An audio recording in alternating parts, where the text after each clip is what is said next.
Welcome to learner B. I am Shivani Chauhan. इस video में हम लोग देखेंगे क्लास 8th हिस्ट्री की बुक का chapter 9 women caste and reform. तो देखिए, इससे पहले के चैप्टर्स हम लोग कवर कर चुके हैं, सिविक्स के लास्ट के बचे हुए हैं, वो भी हम जल्दी देखेंगे। तो देखिए, इसमें स्टार्टिंग में बताते हैं कि आपने कभी सोचा है कि आज से लगभग 200 साल पहले बच्चे किस तरीके से रहते होंगे।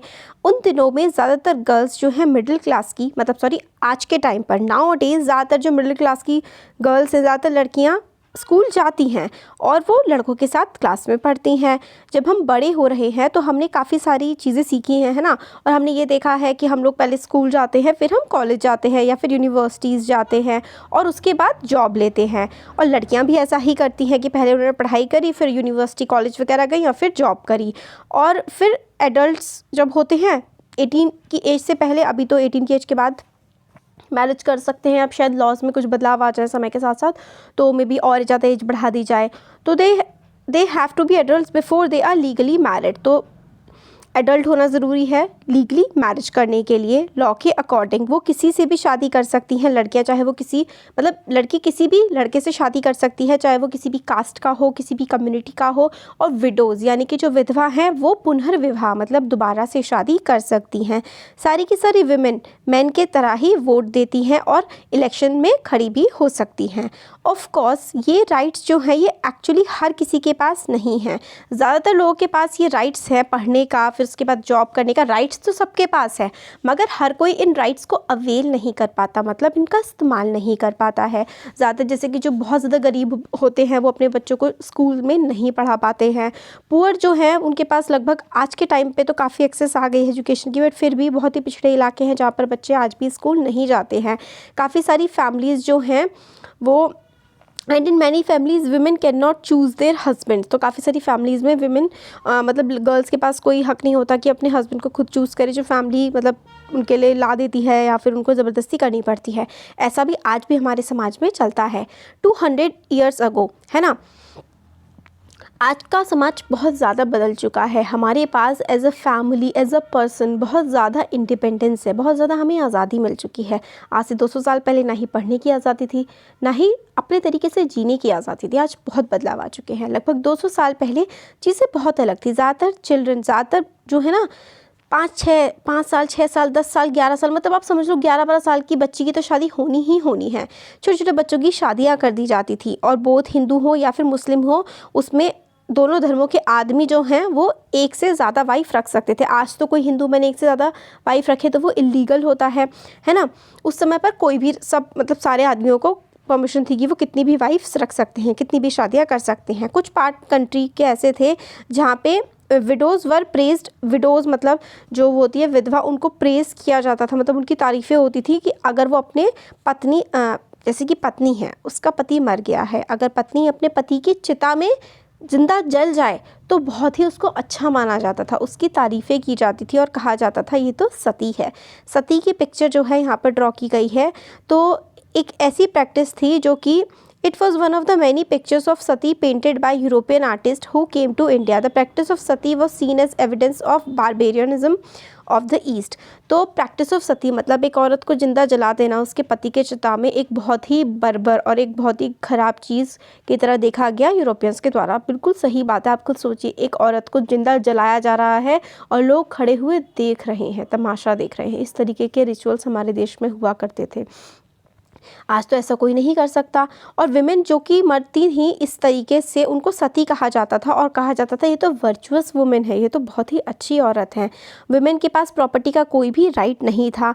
बिसाइड ज़्यादातर विमेन जो हैं वर्चुअली उनके पास कोई had virtually no access to education, पढ़ाई लिखाई तो औरतें कर ही नहीं सकती थी। कई सारे पार्ट देश के ऐसे थे, वो ऐसा समझते थे कि अगर लड़की पढ़ेगी तो वो विधवा हो जाएगी, पढ़ेगी तो उसका पति मर जाएगा। इस तरीके की बातें बहुत सारे भाग में, बहुत सारे एरियाज़ में हमारे देश के समझी जाती थी, मानी जाती थी। और डिफरेंस जो है मेन और विमेन का, वो सिर्फ सोसाइटी में ही नहीं था। Most regions people were divided along lines of caste, एक इंसान को सिर्फ औरत या आदमी के बीच में ही नहीं बांट रखा था, बल्कि कास्ट के बीच में भी। खैर कास्ट का सिस्टम तो आज भी बहुत ज़्यादा प्रेवलेंट है हमारे देश में, और आज से 200 साल पहले तो सोचिए कितना ज़्यादा होगा। तो ब्राह्मण क्षत्रिय को अपर कास्ट माना जाता था, और बाकी सारे जो व्यापारी ट्रेडर्स होते थे या फिर मनी लेंडर्स होते थे, जिनको हम वैश्य कहते हैं, उनको ब्राह्मण और क्षत्रियों से नीचे रखा जाता था।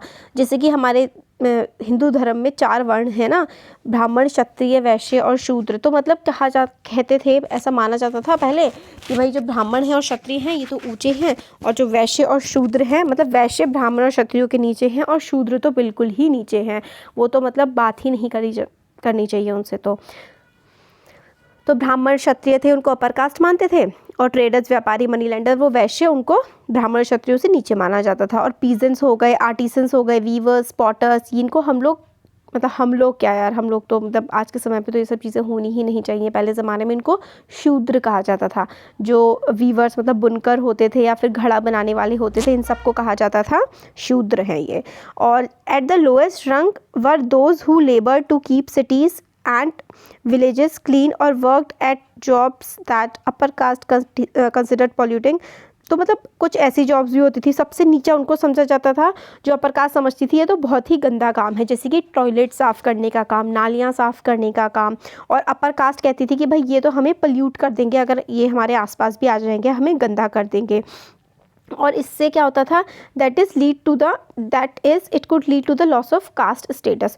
तो इसका मतलब ये ऐसा मानते थे कि अगर अपर कास्ट, लोअर कास्ट जो बिल्कुल नीची कास्ट है, जैसे कि जिनको अनटचेबल या फिर अनटचेबल ही कहा जाता था, कि अगर ये आसपास आ गए ना हाई कास्ट के, तो हाई कास्ट वाले पर्सन की भी जाति लूज़ हो जाएगी, जाति ख़त्म हो जाएगी।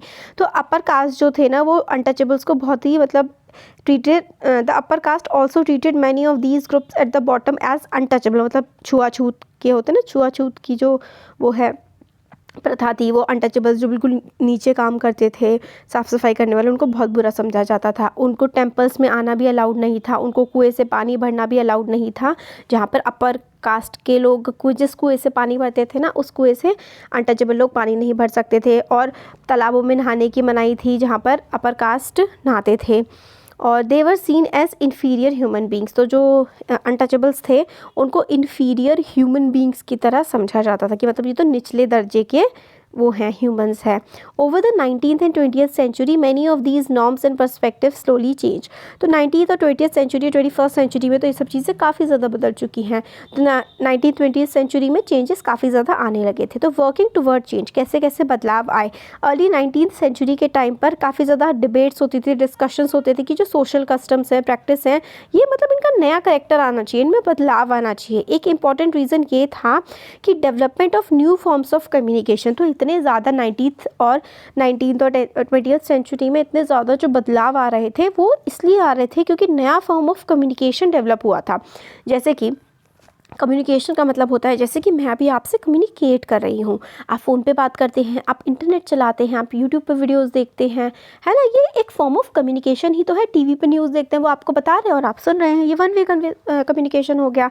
तो फॉर द फर्स्ट टाइम, पहली बार बुक्स हो गई, न्यूज़पेपर हो गए, मैगजीन, लीफलेट्स और पैम्फलेट्स, ये प्रिंट हुए। तो 19th एंड 20th सेंचुरी में किताबें छपने लगी, मैगजीन्स छपने लगी, और वो पैम्फलेट्स होते हैं ना, वो जो पर्चे पाड़ते रहते हैं, ये सब छापे जाने लगे। और ये काफ़ी ज़्यादा सस्ते थे। जो मैन्यूस्क्रिप्ट्स होती थी, मैन्यूस्क्रिप्ट्स क्या होती हैं, ऐसी किताबें जो हाथ से लिखी जाती थी, वो बहुत ज़्यादा महंगी होती थी। और ये जो प्रिंटेड किताबें थी काफ़ी सस्ती होती थी, इसलिए ऑर्डनरी लोग भी इनको पढ़ सकते थे और कुछ भी लिख सकते थे और अपने आइडियाज़ को एक्सप्रेस कर सकते थे अपनी ही भाषा में। सारे के सारे इश्यूज़ जो चाहे सोशल हो, पॉलिटिकल हो, इकोनॉमिक हो, रिलीजियस हो, इनके बारे में डिबेट होने लगी। डिबेट का मतलब है बातचीत होने लगी और डिस्कस करने लगे। Discussed by man and sometimes women as well. आदमी औरत इनको डिस्कस करने लगे नए नए शहरों में। डिस्कशंस जो हैं काफ़ी बड़ी पब्लिक तक पहुंचते थे and could become line to movements of social change. मतलब इतने ज़्यादा बदलाव भी आ जाते थे समाज में कि मतलब इतनी ज़्यादा किताबें लिखी गई, न्यूज़पेपर्स में लिखा गया, इतने लोगों ने पढ़ा तो लोगों के मन में बदलाव आया, फिर एक तरह से आंदोलन से खड़े हो जाते थे इनकी वजह से। तो these debates were often initiated by Indian reformers and reform groups. तो ये डिबेट्स जो है वो स्टार्ट की गई थी काफ़ी सारे इंडियन रिफॉर्मर्स के द्वारा, रिफॉर्म ग्रुप्स के द्वारा। वन सच रिफॉर्मर वॉज राजा राम मोहन रॉय। तो एक रिफॉर्मर थे राजा राम मोहन रॉय, उन्होंने फाउंड किया था, ये इंपॉर्टेंट है, ब्रह्मो समाज। तो राजा राम मोहन रॉय, ब्रह्मो समाज, ये चीज़ ना आप लोग को मतलब याद रख लीजिए, काफ़ी इंपॉर्टेंट है कि राजा राम मोहन रॉय ने ब्रह्मो समाज की स्थापना की थी। लेटर उसको पहले तो ब्रह्मो सभा कहा जाता था उसको, जो राजा राम मोहन रॉय ने स्टार्ट किया था, फिर बाद में उसका ब्रह्मो समाज नाम हो गया था। कलकत्ता में इन्होंने इसको स्टार्ट किया था। पीपल जैसे राजा राम मोहन रॉय, उनको रिफॉर्मर कहा जाता है। रिफॉर्मर क्यों?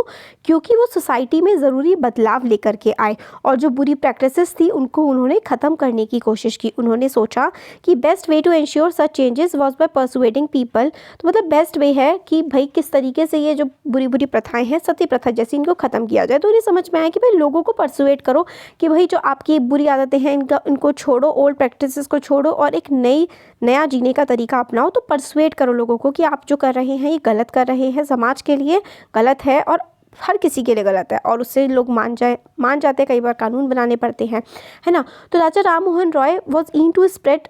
तो राजा राम मोहन चाहते थे कि एजुकेशन, जो वेस्टर्न एजुकेशन है वो स्प्रेड हो कंट्री में, जिससे ग्रेटर फ्रीडम आए और इक्वालिटी आए वुमेन के लिए। तो देखिए वेस्टर्न कल्चर में वुमेन कंपैरेटिवली इंडियन कल्चर से या फिर ईस्टर्न कल्चर से ज़्यादा इंडिपेंडेंट थी। तो राजा राम मोहन रॉय चाहते थे कि जो वेस्टर्न एजुकेशन है वो पढ़ाई जाए हमारे देश में भी, ताकि वुमेन, औरतों को ज़्यादा आज़ादी मिले। उन्होंने लिखा था, he wrote about the way women were forced to bear the burden of domestic work. तो मतलब राजा राम मोहन रॉय लिखते हैं कि किस तरीके से विमेन घर का सारा काम करती हैं और पूरी ज़िंदगी उनकी किचन में ही रह जाती है और उनको पढ़ाई लिखाई बिल्कुल नहीं करने दी जाती है। ये राजा राम मोहन रॉय की पिक्चर है। अब changing the lifes of widows. तो सती प्रथा को ख़त्म करने के लिए काम किया था राजा राम मोहन रॉय ने।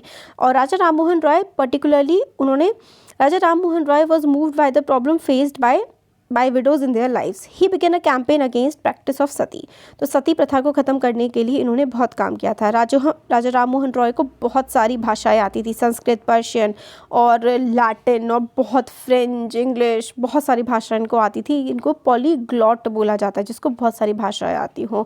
और इन्होंने अपनी काफ़ी ज़्यादा लिखते भी थे। इन्होंने अपनी राइटिंग से भी ये दिखाने की कोशिश की कि विडो को जिस तरीके से जलाया जाता है, ऐसा हमारे शास्त्रों में कहीं भी नहीं लिखा हुआ है। There was widow burning had no sanction in ancient text. जो हमारे पुराने ग्रंथ हैं उनमें विडो बर्निंग को कहीं भी सही नहीं माना गया है। अर्ली 19th सेंचुरी में, as we have read chapter 7 में पढ़ा था, कि काफ़ी सारे ब्रिटिश ऑफिशियल्स ने भी क्रिटिसाइज़ करना शुरू कर दिया था इंडियन ट्रेडिशंस को, इंडियन कस्टम्स को। तो ब्रिटिशर्स जब देखते थे यार किस तरीके से मतलब औरतों को जिंदा चलाया जा रहा है, तो ये सब बहुत ज़्यादा क्रिटिसाइज़ करते थे अंग्रेज़ हमें, और हमारे देश के लोगों ने भी कहा कि भाई ये सब चीज़ें सही नहीं है, जो गलत है वो गलत है। तो राजा राम मोहन रॉय ने इस चीज़ को रोकने की कोशिश की। सती क्या है? मतलब पति अगर मर गया है तो पत्नी को उसकी चिता में जिंदा जला दो, ये होता है सती। तो ये सारे कस्टम्स का काफ़ी ज़्यादा विरोध किया गया। और राजा राम मोहन रॉय जो है वो काफ़ी रेप्यूटेड लर्नड मैन थे, मतलब काफ़ी पढ़े लिखे, काफ़ी रेपुटेशन वाले पर्सन थे, तो सब उनकी सुनने को भी तैयार थे। तो 1829 में सती बैन हो गई। तो ये ईयर भी आप लोग याद रख लीजिए कि सती बैन कब हुआ। सती बैन हुआ है 1829 में। The strategy adopted by Raja Ram Mohan Roy was used by later reformers. तो स्ट्रैटेजी क्या थी राजा राम मोहन रॉय की? उन्होंने कहा, मतलब राजा राम मोहन रॉय ने कहा कि भाई देखिए, पुराने ज़माने में सदियों से हमारे देश का जो कल्चर चला आ रहा है उसमें सती प्रथा तो कहीं भी है ही नहीं, तो आप क्यों कर रहे हैं?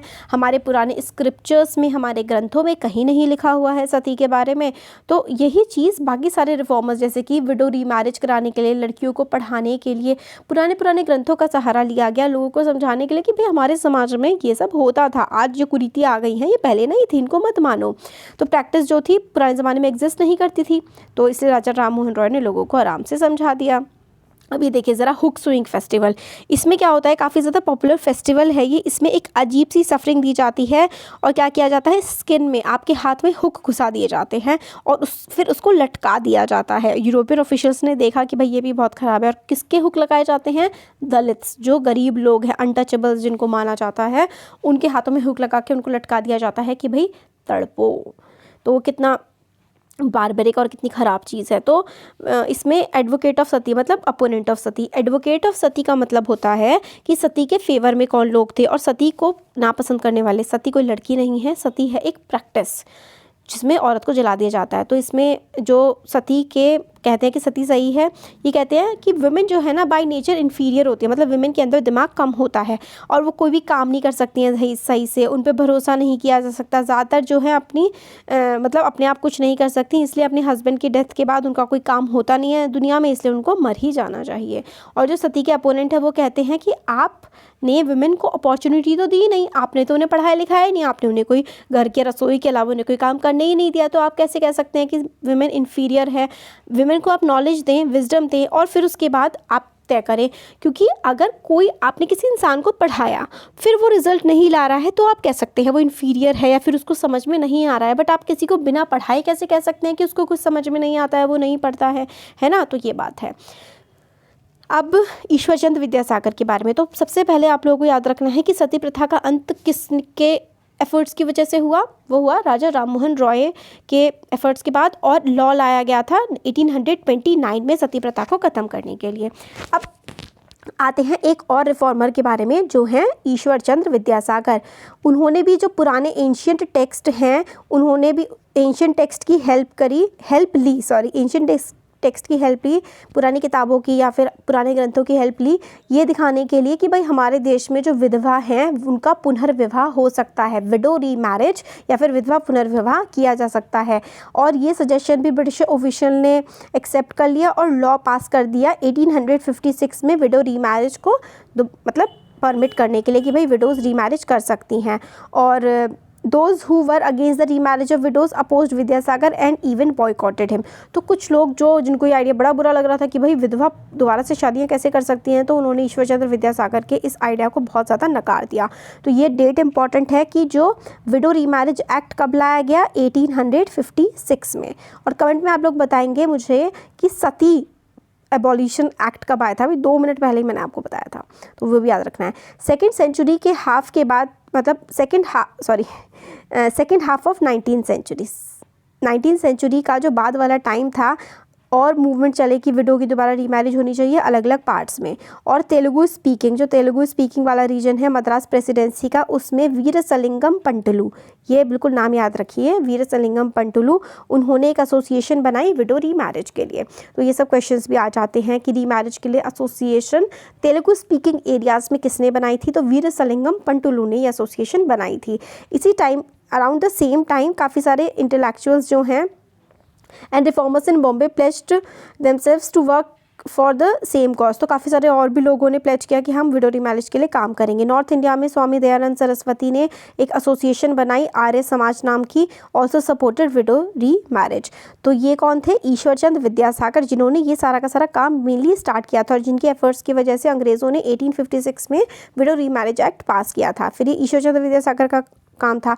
अब इसके बाद आर्य समाज से कौन रिलेटेड है, स्वामी दयानंद सरस्वती। ये चीज़ बहुत इंपॉर्टेंट है, आप लोगों को याद रखनी है कि आर्य समाज की स्थापना किसने की थी। इससे पहले ब्रह्मो समाज था, ब्रह्मो समाज की स्थापना किसने की थी, वो की थी राजा राममोहन रॉय ने। और स्वामी दयानंद सरस्वती ने फाउंड किया था आर्य समाज। तो देखिए जो DAV स्कूल्स होते हैं ना, दयानंद एंग्लो वैदिक स्कूल, वो इन्हीं के द्वारा स्टार्टिंग में एस्टेब्लिश किए गए थे, स्वामी दयानंद सरस्वती के द्वारा। इन्होंने भी सपोर्ट किया विडो रीमैरिज के आइडिया को। और काफ़ी सारे विडोज़ थी जो उन्होंने एक्चुअली मतलब मैरिज, मतलब क्या हुआ ना, देखिए कि बहुत सारे एक्ट भी बन गया, बहुत लोगों ने काम भी कर लिया, बट बहुत ही कम ऐसी विधवा थी जिनकी दोबारा उस समय पर शादी हो पाई थी। Those who married were not easily accepted in society and conservative group continued to oppose the new law। तो जिनकी मतलब शादी हो भी जाती थी तो सोसाइटी में लोग उन्हें एक्सेप्ट नहीं करते थे, अपनाते नहीं थे। और जो कंजर्वेटिव लोग थे, जो दकियानूसी विचारधारा के लोग थे, जो पुराने ज़माने की आइडियोलॉजी में जीते थे, उन्होंने भी विधवा पुनर्विवाह को एक्सेप्ट नहीं किया। तो दयानंद सरस्वती ने फाउंड किया आर्य समाज, इंपॉर्टेंट है 1875 में। अटेम्प्ट टू रिफॉर्म हिंदुज़म, मतलब हिंदुज़म जो ख़राब हो चुका है उसको ठीक किया जाए। अब ये जो है ना आगे का चैप्टर है girls begin going to school, ये वाला हम लोग आगे की वीडियोस में देखेंगे। तो कैसा लगा वीडियो ज़रूर बताइएगा, अच्छा लगा तो लाइक करिए, चैनल को सब्सक्राइब करिए, अपने फ्रेंड्स के साथ शेयर करिए। Thank you. Welcome to learner B. I am Shivani Chauhan. इस वीडियो में हम लोग देखेंगे क्लास 8 हिस्ट्री की बुक का chapter 9 women caste and reforms का पार्ट 2। इससे पहले पार्ट 1 में हम लोगों ने देखा है कि किस तरीके से जो है विमेन के साथ जैसे कि सती प्रथा थी और औरत को ज़िंदा जला दिया जाता था अगर उसके पति की डेथ हो जाती थी तो, और फिर किस तरीके से औरतों को पढ़ने नहीं दिया जाता था और उनके लिए ईश्वर चंद्र विद्यासागर ने काफ़ी ज़्यादा काम किया कि वही विडो री मैरिज हो जाए, बच्चियों को पढ़ाने के लिए कई सारे लोगों ने काम किया। तो उन्हीं के बारे में अब हम आगे का मतलब यही जो चैप्टर है वो आगे हम देखने वाले हैं। तो यहाँ से देखते हैं, स्टार्ट करते हैं। इसमें यह है girls begin going to school. तो इनिशियली हमने इसी चैप्टर में थोड़े इससे पहले वाले वीडियो में देखा था कि जो लड़कियां स्कूल जाती थी या फिर बेसिकली आप यहाँ कहिए कि जो लड़कियां पढ़ती थी, तो कुछ इलाके ऐसे थे हमारे देश के, कहते थे कि अगर लड़की पढ़ लिख लेगी तो उसका पति मर जाएगा। इस तरीके की बातें भी होती थी हमारे समाज में। तो गर्ल्स ने मतलब जाना शुरू करा। तो ये ईश्वर चंद्र विद्यासागर की फ़ोटो है। काफ़ी सारे रिफॉर्मर्स होते हैं सुधारवादी, जो समाज में सुधार लाना चाहते हैं। काफ़ी सारे रिफॉर्मर्स ने ये समझा कि education for girls was necessary in order to improve the condition of women. मतलब लड़कियों को पढ़ाना बहुत ज़्यादा ज़रूरी है अगर उनकी कंडीशन को इम्प्रूव करना है। तो Vidyasagar, Ishwar Chandra Vidyasagar in Calcutta and many other reformers in Bombay set up school for girls. तो ईश्वर चंद्र विद्यासागर ने कलकत्ता में और काफ़ी सारे और रिफॉर्मर्स ने बॉम्बे में लड़कियों के लिए स्कूल स्टार्ट करे। When the first school were opened in the mid 19th century, many people were afraid of them. 19th century के मध्य में मतलब मिड 19th century के टाइम पर जब स्कूल खोले गए लड़कियों के लिए तो काफ़ी लोग ज़्यादा ना डरे हुए थे। उन्हें ये डर था कि लड़कियां जब घर से बाहर निकलेंगी तो किस तरीके से वो अपने जो घर के काम हैं, उनकी जो डोमेस्टिक ड्यूटीज़ हैं, मतलब घर में बर्तन धोना, खाना बनाना, इस तरीके के जो काम है वो लड़कियाँ कैसे करेंगी। मोर ओवर अब लड़कियों को स्कूल जाने के लिए पब्लिक प्लेसेस से भी गुजरना होगा। काफ़ी लोगों को लगता था कि इसका काफ़ी ख़राब असर पड़ेगा लड़कियों पर, मतलब लड़कियों पर करप्टिंग इफेक्ट पड़ेगा। अगर लड़कियाँ घर से बाहर जाएंगी, पढ़ेंगी तो बहुत ही ख़राब उन पर असर पड़ेगा। और ये थ्रू आउट 19th सेंचुरी काफ़ी ज़्यादा डिबेटेड इशू था कि लड़कियों को पढ़ने देना चाहिए ना या नहीं।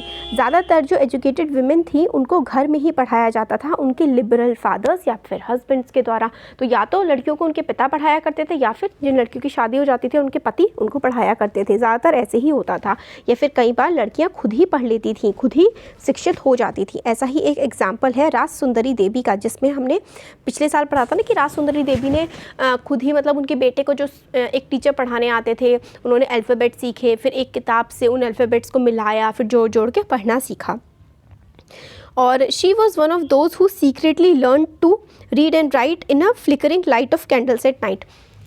तो राज सुंदरी देवी मतलब हमने पिछले साल 7th क्लास में पढ़ा था कि वो रात को अपना सारा का सारा दिन का काम निपटा करके और अपने बेटे के जैसे कि किताब का कोई पन्ना फाड़ करके और फिर वो ये ना अक्षर मिला करके वो पढ़ना सीखती थी। रात को रसोई में मोमबत्ती की रोशनी में पढ़ती थी वो। तो इसमें ये देखिए कि स्टूडेंट्स यहाँ पर ये हिंदू महिला विद्यालय जो कि 1875 में हुआ था स्थापित, उसकी एक फ़ोटो यहाँ पर है। तो when girls school way first setup, जब गर्ल्स के स्कूल इनिशियली सेटअप किए गए थे 19th सेंचुरी में, तो ऐसे जनरली बिलीव किया जाता था कि करिकुलम जो है गर्ल्स के लिए, करिकुलम का मतलब होता है जो पढ़ाया जाता है बच्चों को, मतलब स्कूल में आपको जो पढ़ाया जाता है वो आपका करिकुलम है। तो जब 1875 के टाइम पर या फिर 18th सेंचुरी 19th सेंचुरी के टाइम पर जब स्कूल खुलने लगे लड़कियों के लिए, तो ये ऐसा समझने लगे कि जो लड़कियों को जो पढ़ाया जाएगा ना वो less taxing than that for boys, मतलब लड़कों से कुछ कम ही पढ़ाया जाएगा लड़कियों को, ऐसा सोचते थे लोग। Hindu Mahila Vidyalaya was one of the first institutions to provide girls with a kind of learning that was usual for boys at the time. तो हिंदू महिला विद्यालय पहला ऐसा इंस्टीट्यूशन था जिसने लड़कियों को भी बिल्कुल वैसा ही पढ़ाया, उन्हीं किताबों से उसी तरीके से पढ़ाया जैसे लड़कों को पढ़ाया जाता था। तो इसमें आगे बताते हैं कि later part of the century, मतलब 19th सेंचुरी के बाद वाला जो टाइम था, काफ़ी सारे गर्ल्स जो हैं वो स्कूल्स थोड़े, काफ़ी सारे तो नहीं, थोड़े बहुत जाने लगे थे। काफ़ी स्कूल्स वगैरह इस्टेब्लिश किए गए थे bye Arya Samaj in Punjab and Jyotirao Phule इन महाराष्ट्र। ज्योतिराव फूले ने भी एक फूली माली कास्ट के थे, इनके बारे में भी देखेंगे। इन्होंने भी औरतों को पढ़ाने के लिए काफ़ी काम किया था। इन एरिस्टोक्रेटिक मुस्लिम हाउस होल्ड, एरिस्टोक्रेटिक मतलब अमीर आप समझ लीजिए, मुस्लिम हाउस होल्ड जो कि नॉर्थ इंडिया के होते थे, वुमेन को कुरान पढ़ना सिखाया जाता था अरबी भाषा में। They were taught by women who came home to teach, तो कुरान पढ़ना औरतों के द्वारा ही लड़कियों को सिखाया जाता था। बेसिकली अरबी भाषा उनको सिखाई जाती थी। सम रिफॉर्मर्स जैसे कि मुमताज़ अली इंटरप्रेट किया उन्होंने verses of Quran to argue for women's education.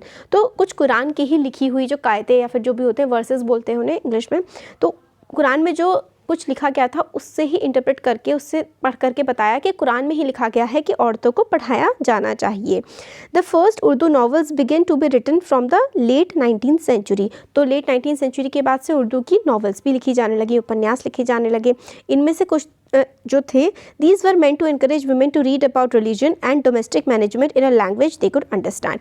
तो उन किताबों में क्या लिखा जाता था कि भाई धर्म के बारे में पढ़ो और घर का काम कैसे कर सकते हैं, यही जो है विमेन पढ़ें।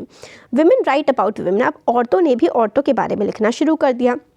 अर्ली 20th सेंचुरी आते आते जो मुस्लिम विमेन थी, जैसे कि Begum of Bhopal played a notable role in promoting education among women.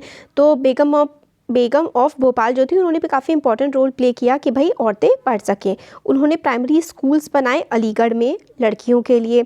Another remarkable woman एक और थी बेगम रुकैया सखावत हुसैन। उन्होंने स्टार्ट किया मुस्लिम गर्ल्स के लिए स्कूल्स पटना में और कलकत्ता में। ये देखिए, ये नाम ना आप लोगों को याद रखना है कि विमेन की एजुकेशन के लिए जो बेगम्स थी भोपाल की, उन्होंने काफ़ी काम किया। और बेगम रुकैया सखावत हुसैन ने भी मुस्लिम गर्ल्स के लिए पटना में या कलकत्ता में स्कूल्स खोले थे।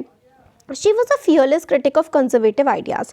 तो रुकैया हुसैन काफ़ी ज़्यादा क्रिटिक करती थी, काफ़ी बुराइयां करती थी, जो कैसे आइडियाज़ होते थे दकियानूसी पुराने ख्यालातों की, काफ़ी बुराइयां करती थी। Arguing that religious leader of every faith accorded an inferior place to women. तो वो कहती थी कि चाहे रिलीजियस लीडर, चाहे वो इस्लाम का हो, हिंदू धर्म का हो, क्रिश्चियनिटी किसी का भी हो, सब कहते हैं, सबका ये मानना है कि जो औरतें हैं वो नीची होती हैं।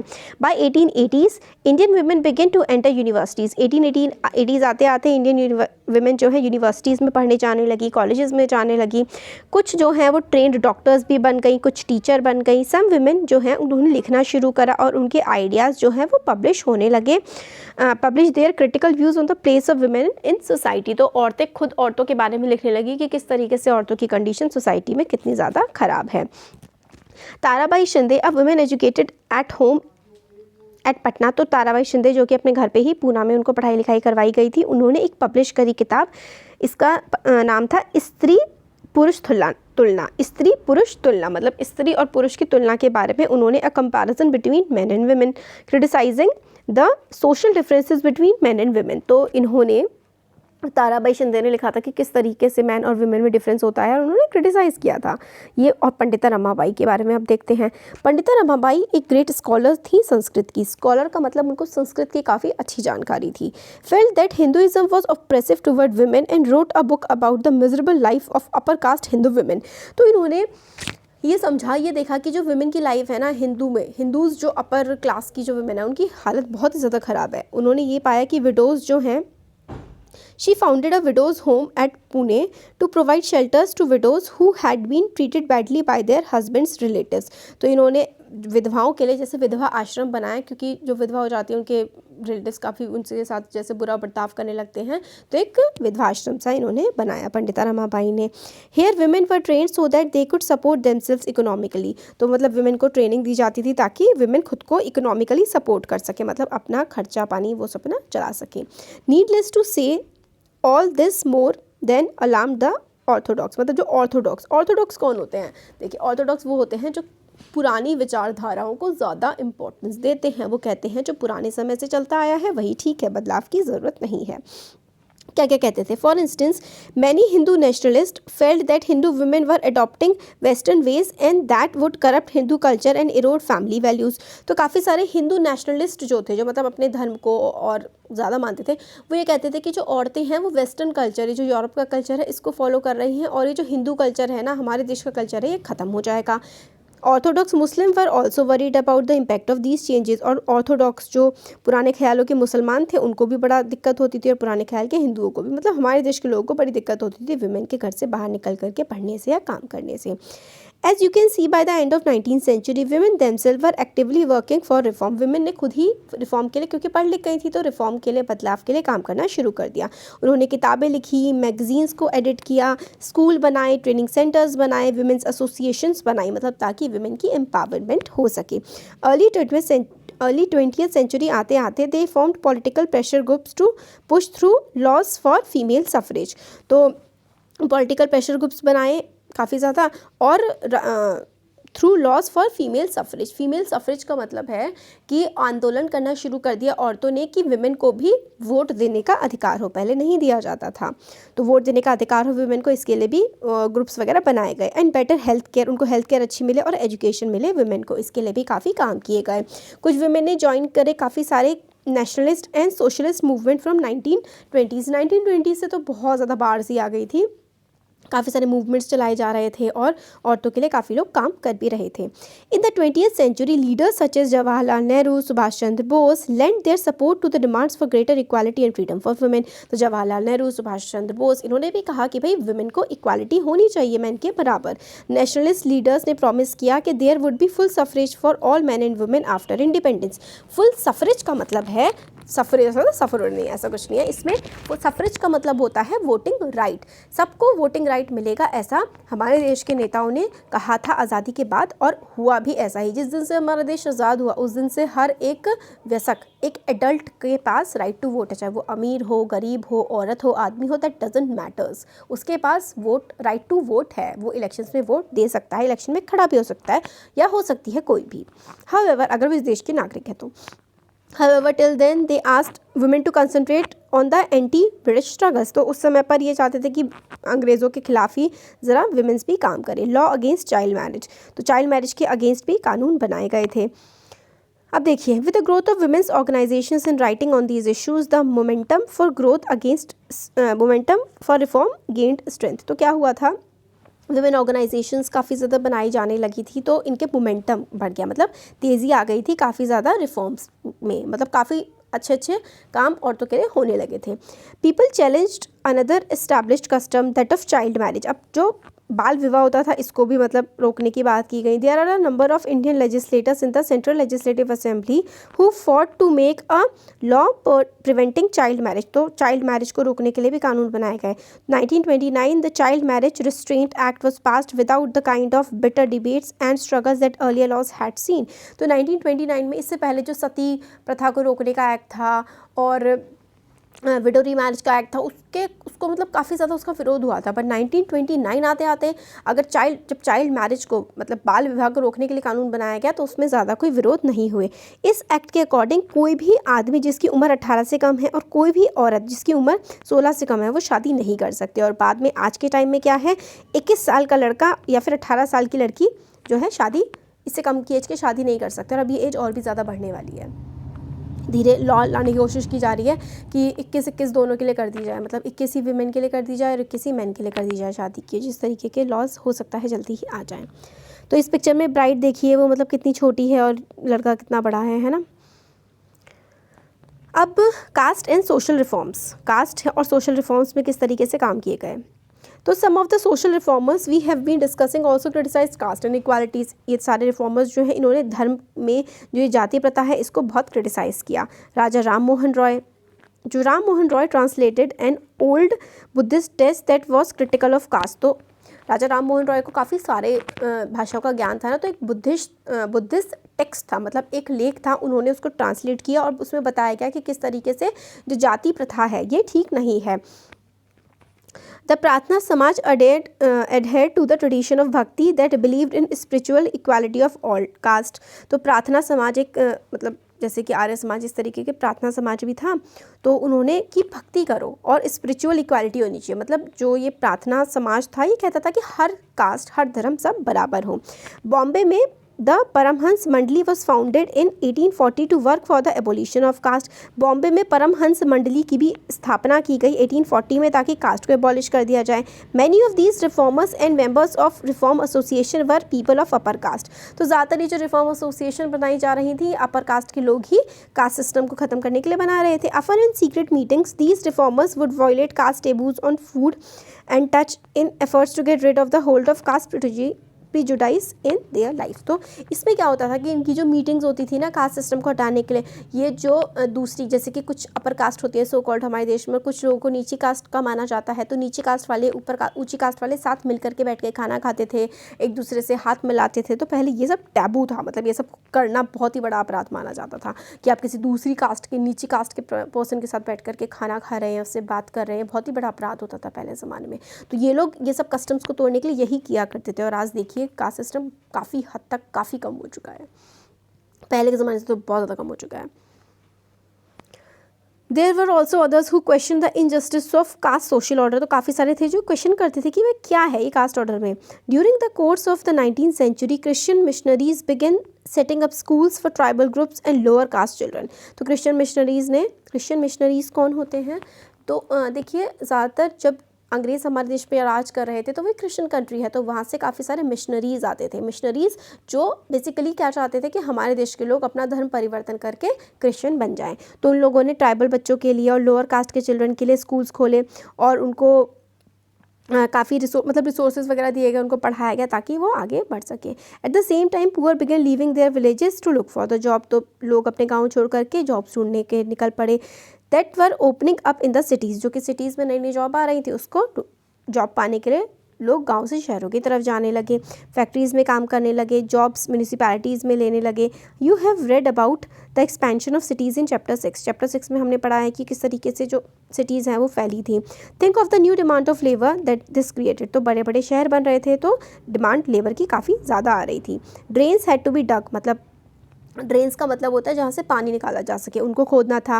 रोड्स बनानी थी, बिल्डिंग कंस्ट्रक्ट करनी थी, सिटी को साफ़ करना था। कूली, सामान ले जाने वाले और ब्रिक लेयर जो होते हैं ना, मजदूर हो गए, स्वीपर और पैलेंक्विन बियरर्स। पैलेंक्विन होता है पालकी उठाने वाले, और काफ़ी सारे लेबर्स की ज़रूरत थी, रिक्शा पुलर्स वगैरह की। तो ये सब लेबर कहाँ से आएगा? ये सब लेबर जो गाँव के गरीब लोग होते थे वो छोटे छोटे शहरों में आ जाते थे। The poor from villages and small towns, many of them from low caste, began moving to cities where there was a new demand for labour. तो नई डिमांड थी लेबर की, तो काफ़ी सारे लोग आने लगे गाँव से, छोटे शहरों से। Some also went to work in plantation in Assam, Mauritius, Trinidad and Indonesia. तो हमारे देश के काफ़ी सारे लोग असम वाले रीजन में गए, अलग अलग देशों में भी गए, जैसे मॉरिशियस, ट्रिनिदाद, इंडोनेशिया काम करने के लिए। Work in the new locations was often hard. तो नए नए लोकेशंस पे काम करना जाकर के काफ़ी हार्ड होता था। But the poor, the people from low caste saw this as an opportunity to get away from the oppressive hold of upper caste landlords exercise over their lives and the daily humiliation they suffered। तो काफ़ी सारे जो लोग थे जो lower caste के थे, उनको अपने गाँव में तो बहुत ही बुरे उनके हालात थे, उनके साथ हमेशा बदतमीज़ी ही की जाती थी, ह्यूमिलिएशन, उनकी बेइज्जती की जाती थी अपर कास्ट के द्वारा। तो उनके लिए तो बढ़िया था कि भाई यहाँ से निकल करके शायद इज़्ज़त मिल जाए, थोड़ा काम मिल ही जाएगा। तो कूली शिप था। तो the coolie ship name John Allen carried many labourers to Mauritius where they. तो काफ़ी सारे कूली शिप मतलब काम करने वाले लोगों को मॉरिशस वगैरह हमारे देश से लेके जाया जाता था, और ज़्यादातर वो लो कास्ट के ही हुआ करते थे। यहाँ पर हु कुड प्रोड्यूस शूज़ कौन बना सकता था? Leather workers have been traditionally held in contempt since they work with dead animals which are seen as dirty and polluting. तो जो बूट मेकर्स थे, जो जूते बनाने वाले थे, आज जो जूते बनाने प्यूमा और ये सब है ना, इनकी तो बड़ी इज्जत होती है। पहले ज़माने में जो जूते बनाते थे वो कहते थे कि ये तो चमड़े से बनाते हैं, जानवरों को मार करके और ये सब काम करते हैं। तो शू मेकर्स को काफ़ी ज़्यादा ख़राब नज़रिए से देखा जाता था। तो मडिगास मेकिंग शूज़, तो आंध्र प्रदेश में जो शू बनाने वाली कम्युनिटी है उनको मदिगा कहते हैं। Madiga were an important untouchable caste present है आंध्र प्रदेश की, और they were experts at cleaning hides, tanning them for use and sewing sandals। तो मतलब जानवर की खाल उतारना, उसको साफ़ करना और उसको सिर भर के सैंडल बनाना, इसमें ये जो मडिगास कास्ट है ना, ये आंध्र प्रदेश की काफ़ी पॉपुलर थी।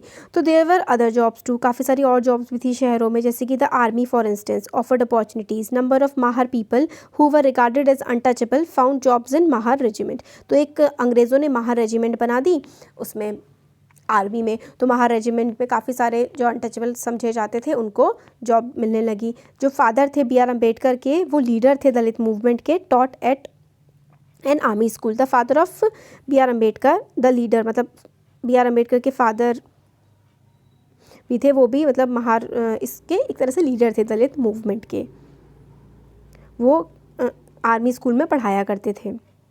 अब देखिए, no place inside the classroom. Bombay presidency में as late as 1829 untouchables were not allowed to into even in government school. तो अनटचेबल्स जिनको समझा जाता था बॉम्बे प्रेसिडेंसी में, उनको स्कूल नहीं आने दिया जाता था। When some of them pressed hard for that right they were allowed to sit on the veranda outside the classroom. तो मतलब अनटचेबल्स को जिनको समझा जाता था उनको स्कूल भी नहीं जाने देते थे, और जब उन लोगों ने बहुत ही विद्रोह किया कि उनको भी स्कूल जाना है तो उनको बरामदे में बिठा देते थे ताकि वो अपर कास्ट के बच्चों को छू करके उन्हें गंदा ना कर दें। इस तरीके की हमारे देश के लोगों की सोच थी। अब ये दुबले हैं पतले है ना। Dublas of Gujarat carrying mangoes to the market. तो दुबलाज हैं, ये मैंगो लेकर के जा रहे हैं। Dublas laboured for upper class landlords. Upper class landlords के लिए दुबलाज काम करते हैं। Cultivating their fields and working at variety of odd jobs at the landlord's house. तो लैंडलॉर्ड के घर पे भी ये दुबलाज काम करते हैं। गुजरात के पहले ज़माने में बहुत चलता था। Demands for equality and justice. तो डिमांड उठी कि भाई सबको समानता का अधिकार मिले, सबको न्याय मिले। Gradually by the second half of the 19th century people from within the non Brahmin caste begin organising movements against caste discrimination and demanded social equality and justice. तो काफ़ी सारे लोग जो कि नॉन ब्राह्मण मतलब ब्राह्मण नहीं थे, उन कास्ट के अपर कास्ट के लोगों ने, लोअर कास्ट के लोगों ने भी काफ़ी ज़्यादा डिमांड उठाने लगे कि ये सब क्या चल रहा है भाई, क्यों ये सब बदतमीजियाँ चल रही हैं। Satnami movement in central India was founded by Ghasidas. तो ये इंपॉर्टेंट है, याद रखिए कि सतनामी मूवमेंट सेंट्रल इंडिया में मतलब मध्य प्रदेश झारखंड वाले रीजन में घासीदास ने सतनामी मूवमेंट स्टार्ट किया था। Who worked among the leather workers and organised a movement to improve their social status. तो लेदर वर्कर्स अभी हमने देखा था ना आंध्र प्रदेश के गढ़िकास के बारे में, वो लेदर वर्कर्स थे। तो लेदर वर्कर्स जो थे इनके लिए सतनामी मूवमेंट में काम किया गया घासीदास के द्वारा ताकि उनका सोशल स्टेटस सही किया जा सके। अगर हम ईस्टर्न बंगाल की बात करें तो Haridas Thakur Matua sect worked among Chandal cultivators. Haridas question Brahmanical text that supported the caste system. तो हरिदास ने भी काफ़ी ज़्यादा अपोज किया कि जो ये ब्राह्मण क्या टेक्स्ट दिखाते हैं जो कास्ट सिस्टम को सपोर्ट करता है। हरिदास क्वेश्चन किया इन्होंने भी। In what is present day Kerala a guru from Ezhava caste Shri Narayana Guru proclaim the ideas of unity for his people. तो अगर हम केरला की बात करें तो ये जो इजावा कास्ट को लो कास्ट समझा जाता था, इसमें निकल के आए श्री नारायण गुरु, बहुत इंपॉर्टेंट फिगर हैं। उन्होंने जो ये अनइक्वल ट्रीटमेंट दिया जाता है अलग अलग कास्ट को और अलग अलग कास्ट के साथ खराब बर्ताव किया जाता है, उनको इसने एक्सेप्ट नहीं किया। इसके खिलाफ इन्होंने श्री नारायण गुरु ने विद्रोह किया। ये इजावा कास्ट के थे केरल के। According to him all humankind belong to same caste. इनके अकॉर्डिंग सारे के सारी जो मानव जाति है वो एक ही कास्ट को बिलोंग करती है। वो क्या है, one of his famous statement was ओरू जाति, ओरू मातम और ओरू दैवम, मतलब one caste one religion one god for human kind. मतलब ह्यूमन काइंड का एक ही कास्ट होना चाहिए, एक ही धर्म होना चाहिए और एक ही ईश्वर होना चाहिए। All these sects were founded by leaders who come from non Brahmin caste and worked among them. तो ये सारे के सारे जो सेक्ट हैं, अलग अलग जो मूवमेंट्स चलाए गए, नॉन ब्राह्मण भाई वो तो टॉप पे, उन्होंने थोड़ा ना कुछ करना था। तो जो बाकी जिनके साथ गलत हो रहा था उन्होंने काफ़ी मूवमेंट चलाए। They try to change those habits and practices which provoke the contempt of dominant class. They try to create a sense of self esteem among the subordinate caste. तो इन्होंने इस तरीके की कोशिशें की कि भाई जो सेल्फ एस्टीम है अपने लिए, अपनी कास्ट के लिए, अपने लोगों के लिए मन में इज्जत जगाने की कोशिश की इस तरीके के कास्ट मूवमेंट्स ने। देखिए 22-23 मिनट हो गए हैं, अभी चैप्टर अब थर्ड पार्ट में कंप्लीट हो जाएगा। कैसा लगा वीडियो ज़रूर बताइए, अच्छा लगा तो लाइक करिए, चैनल को सब्सक्राइब करिए, अपने फ्रेंड्स के साथ भी शेयर करिए। Thank you. Welcome to learner B, I am Shivani Chauhan. इस वीडियो में हम लोग देखेंगे क्लास 8 हिस्ट्री की बुक का chapter 9 women caste and reform. तो देखिए इससे पहले हम लोग 2 पार्ट देख चुके हैं, ये थर्ड और लास्ट पार्ट है। अब इस वाले वीडियो में चैप्टर कंप्लीट हो जाएगा। तो इसमें बेसिकली स्टार्टिंग में हमें ये बताया गया था कि किस तरीके से आज से 200 ईयर्स पहले विमेन को एजुकेशन के राइट नहीं थे, उनको पढ़ने नहीं दिया जाता था, और सती प्रथा कितनी ज़्यादा प्रिवेलेंट थी, जिसमें अगर पति की डेथ हो जाती थी तो उस वुमेन को जिसका वो पति था मतलब तो उसको भी जला देते थे। और फिर विडो रीमैरिज नहीं होती थी, मतलब अगर कोई औरत विधवा हो जाती थी तो उसका दोबारा शादी नहीं हो सकती थी। और फिर हमने ये भी पढ़ा कि किस तरीके से चाइल्ड मैरिज होती थी, छोटे छोटे बच्चों की शादी हो जाती थी। और राजा राम मोहन रॉय ने, ईश्वर चंद्र विद्यासागर ने, बहुत सारे लोगों ने किस तरीके से इन रिफॉर्म्स के लिए काम किए।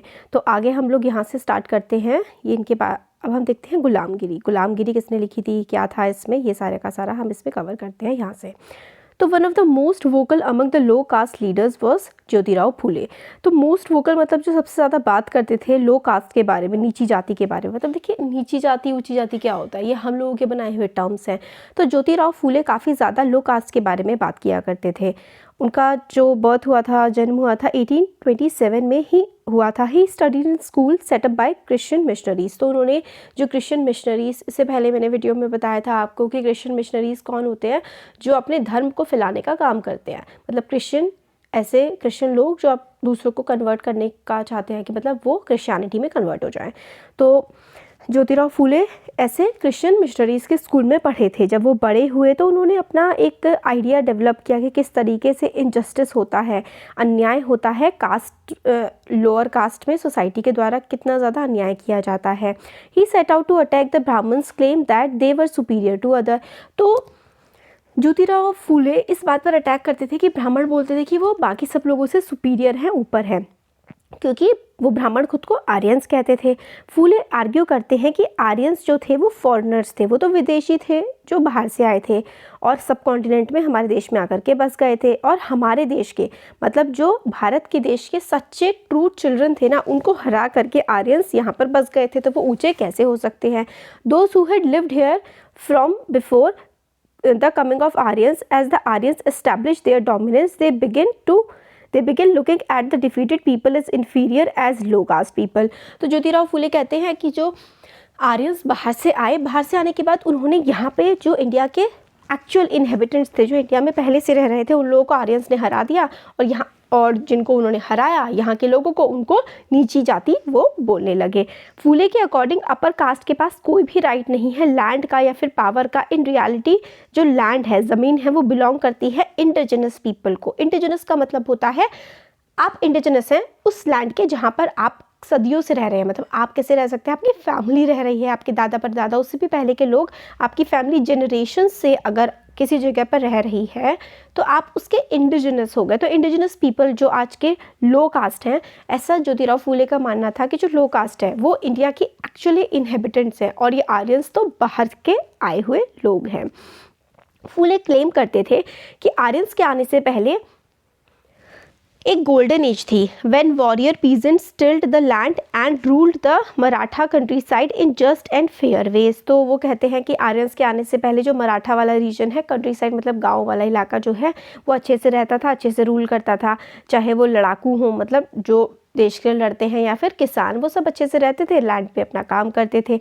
उन्होंने, ज्योतिराव फूले ने प्रपोज किया दैट शूद्रास जो कि लेबरिंग कास्ट है एंड अति शूद्रास जिनको अनटचेबल कहा जाता है, should unite to challenge caste discrimination. तो शूद्र मतलब जो काम लेबरिंग कास्ट है और अति शूद्र जिनको अनटचेबल कहा जाता है कि भाई इनको तो छू ही नहीं सकते, इनको क्या होना चाहिए, यूनाइट होना चाहिए इन ऊंची कास्ट के खिलाफ, मतलब डिस्क्रिमिनेशन के, भेदभाव के खिलाफ अनटचेबल्स को, शूद्र्स को यूनाइट होना चाहिए। The Satya Shodhak Samaj and association Phule founded propagated caste equality.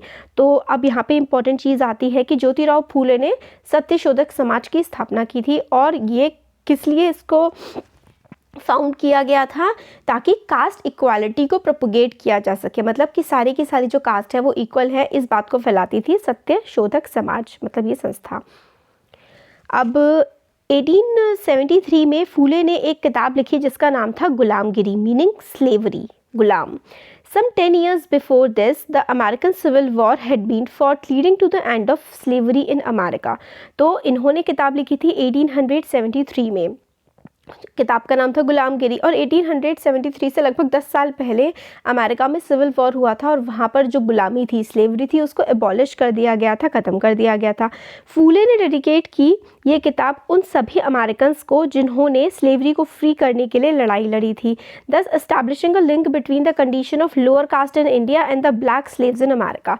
तो अमेरिका में भी जब वर्ल्ड हिस्ट्री में आएंगे तो हम देखेंगे कि जो अमेरिका में जो ब्लैक लोग हैं, काले रंग के लोग हैं, उनके साथ काफ़ी ज़्यादा भेदभाव किया जाता था और वो ज़्यादातर स्लेव्स हुआ करते थे। तो अमेरिकन सिविल वॉर के बाद स्लेवरी को किस तरीके से एबॉलिश करने की कोशिश की गई, एबॉलिश किया गया, और किस तरीके से हमारे देश में भी जो लो कास्ट है, इंडिया में जो लो कास्ट और अमेरिका में जो ब्लैक्स हैं, उनको कैसे इन्होंने कंपेयर किया ज्योतिराव फूले ने, उसके बारे में इसमें पूरा गुलामगिरी में लिखा गया है। As this example shows Phule extended his criticism of caste system to argue against all forms of inequality. तो फूले ने जो कास्ट सिस्टम है इसको और आगे बढ़ाते हुए इन्होंने जितनी भी तरीके की इनइक्वालिटी होती है ना समाज में, उसके बारे में इन्होंने बात की। He was concerned about the plight of upper caste women, the miseries of the laborer and the humiliation of the low caste। तो भाई जो अपर कास्ट की women होती हैं और जो लेबरर्स होते हैं, जो काम करते हैं लोग, उनकी कितनी मतलब उनको कितनी प्रॉब्लम्स झेलनी पड़ती हैं, और लो कास्ट की कितनी बेइज्जती होती है, उनको कितना ह्यूमिलिएशन झेलनी पड़ती है, उस सब के बारे में इन्होंने बातें की, उनके भले के लिए काम किया। This movement for caste reform was continued in the 20th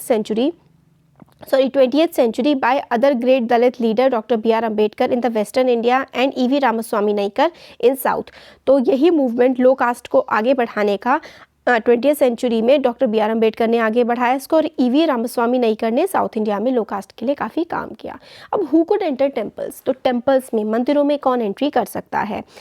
तो ये फिगर जो है, ये वाली जो हमें टेम्पल दिखा रखा है, ये है the gateway to the Madurai temple drawn by Thomas Daniel। तो untouchables were not allowed anywhere near such gateways until the temple entry movement began।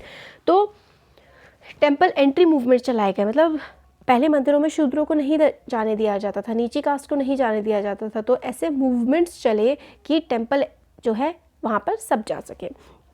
तो अंबेडकर जो है वो एक माहर फैमिली में उनका जन्म हुआ था। As a child he experience what caste prejudice meant in everyday life. तो मतलब कास्ट का प्रिजुडिस, कास्ट की जो भेदभाव होती है, उन्होंने बचपन से ही अपनी लाइफ में सब कुछ देखा था। स्कूल में उनको नीचे बैठने के लिए फोर्स किया जाता था, और उनको उस मतलब टैप से पानी नहीं पीने दिया जाता था जहाँ से अपर कास्ट के बच्चे पीते थे। और जब उन्होंने अपना स्कूल फिनिश किया तो उनको फेलोशिप, एक तरह से स्कॉलरशिप टाइप की मिल गई यूएस में हायर स्टडीज़ के लिए। जब वो वापस आए इंडिया को 1919 में, तो उन्होंने काफ़ी एक्सटेंसिवली लिखा अपर कास्ट की पावर इन कंटेम्प्रेरी सोसाइटी की, अपर कास्ट किस तरीके से बुरा कर रही है लोगों के साथ आज के समय। बहुत लिखा इन्होंने डॉक्टर अम्बेडकर ने लोअर कास्ट के लिए और अपर कास्ट के खिलाफ। 1927 में अंबेडकर ने स्टार्ट किया टेम्पल एंट्री मूवमेंट, इन विच हिज जो महार कास्ट के फॉलोअर्स थे ना, उन्होंने क्या किया, मंदिरों में जहाँ पर ब्राह्मण जाते थे, प्रायः ब्राह्मण उन्हें जाने से रोकते थे, मगर अब उन्होंने टेम्पल एंट्री मूवमेंट स्टार्ट किया डॉक्टर B.R. अम्बेडकर ने। अब सारी कास्ट के लोग टेम्पल में जाने लगे। Brahmin priest were outraged when the Dalit used water from the temple tank. Brahmins जो थे, ब्राह्मण प्रीस्ट को बड़ा गुस्सा आया जब दलित्स ने वाटर जो टेम्पल में वाटर टैंक था उसको दलितों ने वहाँ से पानी लिया, तब वहाँ के प्रीस्ट को बहुत बुरा लगा, गुस्सा आया, तो काफ़ी ज़्यादा इश्यूज़ हुए थे। फिर धीरे धीरे टेम्पल एंट्री मूवमेंट सक्सेसफुल भी रहा। Ambedkar led 3 such movements from temple entry between 1927 से 1935 तक। मतलब उन्होंने 1927 से 35 तक लगभग 3 टेम्पल एंट्री मूवमेंट चलाए थे, और उनका एम ये था कि जो कास्ट है ना, कास्ट प्रिजुडाइज हमारी सोसाइटी में है, ये सब ख़त्म हो जाए। अब आता है द नॉन ब्राह्मण मूवमेंट। नॉन ब्राह्मण मूवमेंट कहाँ पर स्टार्ट हुआ था, मेनली साउथ वाले रीजन में। तो अर्ली 20th सेंचुरी जो थी, द नॉन ब्राह्मण मूवमेंट स्टार्टेड। इनिशिएटिव जो है वो उन नॉन ब्राह्मण कास्ट के लोगों के द्वारा आया था that had acquired access to education. तो नॉन ब्राह्मण, पहले ब्राह्मण से पढ़ सकते थे या फिर क्षत्रिय पढ़ सकते थे, है ना। फिर धीरे धीरे पढ़ाई जब सब लोग करने लगे तो एक मूवमेंट स्टार्ट हुआ नॉन ब्राह्मण्स के द्वारा। जो लोग ब्राह्मण नहीं थे, जिनके पास एजुकेशन थी, पैसा था और इन्फ्लुएंस था, तो उन्होंने आर्ग्यू किया कि ब्राह्मण्स जो ये एयर्स हैं Aryans invaders from the north who had conquered south lands from the original inhabitants of the region the indigenous Dravidian race. तो इन्होंने कहा कि जो इंडिजिनस द्रविडियन रेस है, जो साउथ वाला पार्ट है, उसको द्रविड़ भी बोलते हैं कई बार, है ना। तो जो इंडिजिनस लोग थे वहाँ के, साउथ के जो वहाँ के रहने वाले लोग थे, आर्यंस बाहर से आए, इन्होंने उस लैंड पर कब्जा कर लिया और अब वहाँ पर आराम से रह रहे हैं। तो ये चीज़ गलत है, और हम पे सब्जुगेट भी कर रहे हैं, हम पे अपनी भी चला रहे हैं, हमें ह्यूमिलिएट भी कर रहे हैं। इस तरीके की बातें बाकी लोगों ने कही जो कि साउथ इंडिया के थे लो कास्ट वाले लोग। They also challenge Brahmanical claims to power. और उन्होंने कि ब्राह्मण किस तरीके से पावर को क्लेम कर रहे हैं, इसको भी इन्होंने चैलेंज किया। और मेनली किसने किया, E.V. रामास्वामी नाइकर, जिनको पेरियर भी कहा जाता है, as he was called, came from the middle class family. Interestingly he had been as an ascetic in his early life and had studied Sanskrit scriptures carefully. तो ईवी रामास्वामी नायकर जो थे वो एस्केटिक थे. एस्केटिक आप साधु बोल सकते हैं. तो साधु थे अपनी अर्ली लाइफ में और इन्होंने संस्कृत के जो स्क्रिप्चर्स हैं, जो किताबें हैं, वो काफ़ी अच्छे से पढ़ी थी. लेटर वो कांग्रेस के मेंबर बन गए, only to leave it in disguised and discussed when he found that a feast organized by nationalist seating arrangements followed caste distinctions. तो ये कांग्रेस के मेंबर बन गए थे ईवी रामास्वामी नायकर. बट इन्होंने देखा कि कांग्रेस की ही एक पार्टी में जो सीटिंग सिस्टम था ना, एक जैसे खाने का था, वहाँ पर कास्ट के हिसाब से लोग बैठे हुए थे, तो इनको काफ़ी ख़राब लगा. तो लोअर कास्ट जो है उनको काफ़ी दूर सा बैठाया गया अपर कास्ट से. अब ये कन्विंस हो गए कि अनटचेबल्स को लड़ाई करनी पड़ेगी अपनी इज्जत के लिए, अपनी डिग्निटी के लिए. तो इन्होंने पेरियर ने एक सेल्फ रिस्पेक्ट मूवमेंट स्टार्ट किया कि भाई अपनी इज्जत के लिए काम करो. सेल्फ रिस्पेक्ट मूवमेंट इन्होंने स्टार्ट किया. He argued that untouchables were the true upholders of an original Tamil and Dravidian culture which had been subjugated by Brahmans. तो इन्होंने कहा कि भाई जो ट्रू कल्चर है उसको ब्राह्मण्स ने दबा दिया है और हमें उठ करके उनसे ये चीज़ वापस लेनी होगी. He felt that all religious authorities saw social divisions and inequality as God given. तो ये कहते हैं रिलीजियस अथॉरिटी को ऐसा लगता है, जितने भी ये पंडित हैं और जो ये रिलीजन को बहुत ज़्यादा जानने की बात करते हैं, ये कहते हैं कि जो ये इनइक्वालिटी है, असमानता है, वो भगवान ने दी है. अनटचेबल्स को इन सब चीज़ों से फ्री होना पड़ेगा और therefore from all religions in order to achieve social equality. तो ये कहते हैं कि अनटचेबल्स को सारे धर्मों से भी अलग होना पड़ेगा अगर उन्हें सच में इक्वालिटी को हासिल करना है.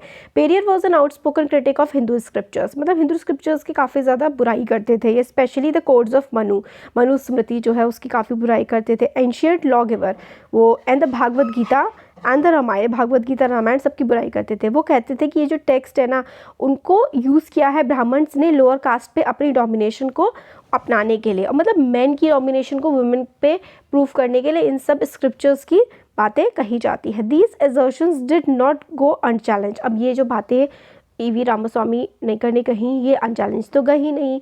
The forceful speeches, writings and movement of lower caste leaders did led to rethinking of some self criticism among upper caste nationalist leaders. अब इस तरीके से ये जो बातें कहते थे, काफ़ी स्पीचेस देते थे, लिखते थे, तो लोअर कास्ट लीडर्स, इससे क्या हुआ, मतलब थोड़ा सा रीथिंकिंग हुई कि भाई ये सब क्या चल रहा है. अपर कास्ट के जो लीडर्स थे उन्होंने भी सोचा कि ये जो समाज में चल रहा है क्या ये सच में सही है. बट ऑर्थोडॉक्स हिंदू सोसाइटी, उन्होंने कहा कि भाई ये तो बिल्कुल गलत है, ये सब क्या बोल रहे हो हमारी सोसाइटी के बारे में. उन्होंने सनातन धर्म सभा and the Bharat Dharma Mahamandal in the north and the association like Brahman Sabha इन बंगाल. तो काफ़ी सारी एसोसिएशंस बनी ये जो रिफॉर्म मूवमेंट्स चल रहे थे इनके खिलाफ. सनातन धर्म सभा, भारत धर्म महामंडल इन नॉर्थ एंड द ब्राह्मण सभा इन बंगाल. इसमें काफ़ी सारे रिफॉर्म मूवमेंट्स के खिलाफ कि भाई क्या बोल रहे हो, दलित्स को कैसे वो लोग साथ में आ सकते हैं, इस तरीके की चीज़ों को नकारने के लिए कि ब्राह्मण्स की डोमिनेशन रहनी चाहिए, ऐसी ऐसी ऑर्गेनाइजेशन बनाई गई. The object of this association was to upheld the caste distinctions at the cornerstone of Hinduism and show how this was sanctified by scriptures. तो इन्होंने कहा कि भाई कास्ट सिस्टम तो रहना पड़ेगा, अगर हिंदुइज्म को चलना है तो कास्ट सिस्टम को चलना पड़ेगा. और ये जो हमारे स्क्रिप्चर्स हैं, हमारे जो धर्म के ग्रंथ हैं, कास्ट सिस्टम को मानते हैं तो तुम भी मानो. इस तरीके की बातें लोगों के द्वारा की गई, ब्राह्मण्स के द्वारा. Debates and struggle over caste continued beyond the colonial period and are still going on in our own times. तो debates, struggle, किस तरीके से scriptures में क्या लिखा गया है, क्या caste discrimination सही है गलत है, ये सारी की सारी चीज़ें जो है पहले से सोची जा रही हैं और आज भी डिबेट इन पर चल रही है. तो चैप्टर बेसिकली अब कंप्लीट हो गया है. अब हम देखते हैं ब्रह्मो समाज के बारे में. ब्रह्मो समाज की स्थापना 1830 में हुई थी, जिसने हर तरीके की आइडोलेटरी एंड सेक्रीफाइस, देखिए आइडोलेट्री का मतलब होता है मूर्ति पूजा, तो ब्रह्मो समाज ने मूर्ति पूजा की मनाही की और ये जो बलि वगैरह दी जाती है इसकी भी मनाही की गई, जो कि उपनिषद में लिखा गया था. और फॉरवर्ड अपने मेंबर्स को रोका इन्होंने क्रिटिसाइज़ करने के, मतलब दूसरों की रिलीजियस प्रैक्टिस को आप क्रिटिसाइज़ मत करो, इस तरीके की बातें ब्रह्मो समाज में कही गई. It critically Drew upon the ideals of religions specially of Hinduism and Christianity looking at the negative and positive dimensions. तो ये हिंदुइज्म और क्रिश्चियनिटी के को पढ़ते थे और उनकी पॉजिटिव और नेगेटिव, अच्छाइयाँ बुराइयाँ दोनों सामने रखा करते थे. केशव चंद्र सेन जो थे one of the main leaders थे ब्रह्मो समाज के. केशव चंद्र सेन काफ़ी इंपॉर्टेंट लीडर थे ब्रह्मो समाज के. अब Derozio and young Bengal, Henry Vivian Derozio, तो ये हेनरी लुइस विवियन डिराजियो ये एक टीचर थे हिंदू कॉलेज के कलकत्ता में 1820s के टाइम पे, और promoted radical ideas and encourage his people to question all authority. तो इन्होंने एनकरेज किया अपने प्यूपल को, प्यूपल का मतलब होता है स्टूडेंट्स, अपने स्टूडेंट्स को एनकरेज किया कि कोई भी अथॉरिटी जो भी आप चीज़ें आपको गलत लग रही है आप उसका विरोध करिए। इन्होंने refer to as young Bengal movement. His students attacked tradition and custom, demanded education for women and campaign for the freedom of thought and expression. तो इनके स्टूडेंट पे काफ़ी अच्छा इनका असर पड़ा था और उन्होंने डिमांड की थी कि भाई वुमेन को एजुकेशन मिलनी चाहिए और freedom of thought and expression होना चाहिए, मतलब हर किसी के पास फ्रीडम होनी चाहिए अपने विचार व्यक्त करने की। अब रामकृष्ण मिशन एंड विवेकानंद, तो नेम्ड आफ्टर रामकृष्ण परमहंस स्वामी, इनके जो वो थे, तो यहाँ पर आता है रामकृष्ण मिशन। तो रामकृष्ण मिशन जो है इन्होंने अपने स्वामी विवेकानंद ने स्टार्ट किया था अपने गुरु के नाम पर, और ये स्ट्रेस करता था ideal of solvation through social service and selfless action. तो ये मतलब साल्वेशन, आपको साल्वेशन का मतलब होता है बंधनों से टूट जाना, तो आप अपनी दुनिया के सारे बंधनों से टूट जाएंगे, या फिर आपको एक तरह से शांति मिलेगी अगर आप लोगों की हेल्प करेंगे और सेल्फलेस एक्शन करेंगे, ऐसे काम करेंगे जो आपके लिए ना हो, समाज के लिए हो, दूसरों के लिए हो। प्रार्थना समाज, इसका एस्टेब्लिशमेंट हुआ था 1867 में बॉम्बे में। प्रार्थना समाज जो था वो रिमूव करना चाहता था कास्ट रिस्ट्रिक्शन को और चाइल्ड मैरिज को रोकना चाहता था, और वुमेन को एजुकेशन मिले और विडो रीमैरिज हो। It's religious meetings draw upon Hindu Buddhism and Christian text. तो इनकी जो रिलीजियस मीटिंग होती थी वो बुद्धिस्ट रिलीजन, बुद्धिस्ट और हिंदू और क्रिश्चियन टेक्स्ट को ध्यान में रख करके आगे बढ़ा जाता था। वेद समाज, ये मद्रास चेन्नई में इस्टेब्लिश हुआ था 1864 में। वेद समाज इंस्पायर्ड था ब्रह्मो समाज से। इसने वर्क किया अबॉलिश कास्ट डिस्टिंक्शन, मतलब जो कास्ट में भेदभाव है उसको ख़त्म करने के लिए इन्होंने काम किया। विडो रीमैरिज को प्रमोट किया, वुमेन की एजुकेशन को बढ़ावा दिया, और इनके जो मेंबर्स थे वो एक ही भगवान में बिलीव करते थे। और सुपरस्टिशन, जो मतलब बहुत सारे सुपरस्टिशंस होते हैं ना कि ऐसा करोगे तो वैसा हो जाएगा, हो ये वो, इन सबको भी इन्होंने बंद करने की बात की कि लोगों को ये सब बिलीव नहीं करना चाहिए। अलीगढ़ मूवमेंट जो था एक Anglo Oriental, the Mohammedan Anglo Oriental college founded by Syed Ahmad Khan in 1875 at Aligarh. तो इन्होंने, सैयद अहमद खान ने ये अलीगढ़ यूनिवर्सिटी की स्थापना की थी, और बाद में है ना अलीगढ़ मुस्लिम यूनिवर्सिटी के नाम से आज जानी जाती है। इसने मॉडर्न एजुकेशन प्रोवाइड की थी बच्चों को, साइंस पढ़ाई की थी, वेस्टर्न साइंस मेनली मुस्लिम्स के लिए स्टार्ट किया गया था। The Aligarh movement as it was known had an enormous impact in the area of education reform. Education reform में काफ़ी इसका इम्पैक्ट रहा था। सिख सभा मूवमेंट, रिफॉर्म ऑर्गेनाइजेशन जो थी सिख की, उन्होंने फर्स्ट सिख सभा फॉर्म की थी अमृतसर में 1873 में, और फिर उसके बाद लाहौर में 1879 में। Sabha sought to rid Sikhism of superstitions, तो मतलब जो होते हैं ना अंधविश्वासों से ये दूर हो जाए सिख, इसके लिए बनाई गई थी। कास्ट में जो भेदभाव होता है ये नहीं होना चाहिए। And practice seen by them as non Sikh, कि जो कास्ट का भेदभाव है वो सिखों के लिए तो है ही नहीं। They promoted education among Sikhs often combining modern instructions with Sikh teaching, तो मॉडर्न इंस्ट्रक्शन देते थे सिख टीचिंग के साथ। तो खालसा कॉलेज अमृतसर में बनाया गया था सिंह सभा मूवमेंट के लीडर्स के द्वारा। अब एल्सवेयर है, एल्सवेयर में आता है black slaves and white plantations. तो हम लोगों ने भी थोड़ी देर पहले ही गुलामगिरी के बारे में पढ़ा था उस किताब में। ज्योतिराव फुले ने लिखा था कि अमेरिका का जो रिवॉल्यूशन हुआ था, अमेरिकन है ना सिविल वॉर के बाद ब्लैक्स को स्लेवरी से मुक्त कर दिया गया था, तो उसके बारे में ही है कि पहले ब्लैक्स को यूरोप से लेकर के आए, यूरोप के जो एक्सप्लोरर्स थे अफ्रीका से ब्लैक्स को लेकर के आते थे और अमेरिका में जाकर के प्लांटेशंस में काम करते थे। प्लांटेशंस क्या होता है, जो जैसे सपोज करिए गन्ने की खेती हो रही है, कहीं कहीं एकड़ों में गन्ने की खेती हो रही है, तो वो होते थे प्लांटेशंस। इनके जो काम करते थे स्लेव्स, ये बहुत ज़्यादा लंबे लंबे आवर्स होते थे, फिर उसके बाद भी इनको बहुत ही कम पैसे क्या दिए ही नहीं जाते थे, खाने को सिर्फ खाना दिया जाता था, 1-2 टाइम टॉर्चर किया जाता था, मारा पीटा भी इनको जाता था। काफ़ी सारे वाइट ब्लैक ने अपोज किया स्लेवरी को और काफ़ी प्रोटेस्ट ऑर्गेनाइज किए गए। और अमेरिकन रिवॉल्यूशन ऑफ 1776 मतलब वही था ना कि इन्होंने कहा कि अपनी डिक्लेरेशन को देखो कि do you understand your own language, वो तुमने अपने कॉन्स्टिट्यूशन में क्या लिखा है। In his moving Gettysburg address Abraham Lincoln held that those who had fought slavery had done so for the cause of democracy. जिन्होंने स्लेवरी को फाइट किया है वो डेमोक्रेसी के लिए ही तो किया है। He urge the people to strive for racial equality so that government of the people by the people for the people. तो मतलब उन्होंने कहा इब्राहिम लिंकन ने कि गवर्नमेंट को, लोगों को काम करना चाहिए सबकी इक्वालिटी के लिए, क्योंकि government to the people for the people by the people होती है, मतलब लोगों के द्वारा लोगों के लिए होती है ना गवर्नमेंट। तो यही इसमें बताया गया है कि स्लेवरी को अबॉलिश करने की काफ़ी ज़्यादा कोशिशें की गई थी और आज काफ़ी ज़्यादा सफल भी हुए हैं, ऑलमोस्ट सफल हुए। स्लेवरी कम्प्लीटली बैन हो चुकी है यूएस में और हमारे देश में काफ़ी सारे ऑलमोस्ट सारे कंट्रीज़ में भी। तो ये चैप्टर हमारा हो गया कंप्लीट और अब आगे देखेंगे नेक्स्ट चैप्टर्स। Thank you.